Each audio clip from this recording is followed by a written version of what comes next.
Hello there and welcome to Souq, where I take you around the world in few minutes. I am Sarah Oswansa. We begin in Nigeria, where the country's tax revenue is climbing. Now, Nigeria's tax revenue has more than doubled in less than 3 years, rising from 12.3 trillion naira in 2023 to 21.7 trillion naira by July 2026.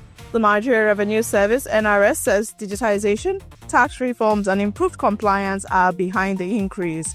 More revenue gives governments greater capacity to fund infrastructure as well as public services without relying heavily on borrowing. But the bigger question is simple. Can Nigerians see the benefits in their daily lives? I'm sure you have your answer already. But away from that story, still in Nigeria, but moving down to Lagos State, where the government is serious about moving waste.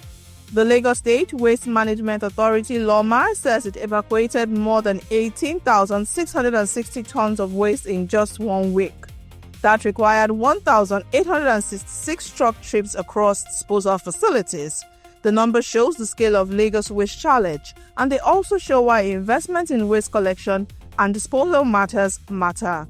A cleaner Lagos doesn't happen by accident. It requires systems that can keep up with the city's growing population.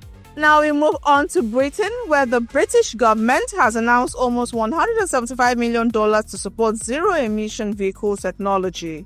The funding will help companies develop electric vehicles, automated mobility systems, and other clean transport technologies.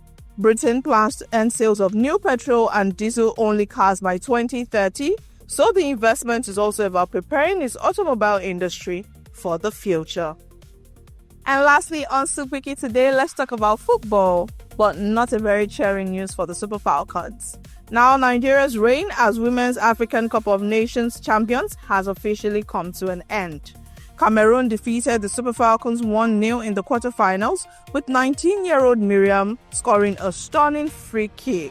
The defeat also means Cameroon have qualified for next year's Women's World Cup in Brazil. For Nigeria, the search for another continental title continues. And that's it on Souq today. Thank you so much for watching. Remember to follow us across all of our social media platforms at Souq Digital. I am Sarah Oswansa. Have a beautiful Monday and a beautiful week ahead. Bye-bye.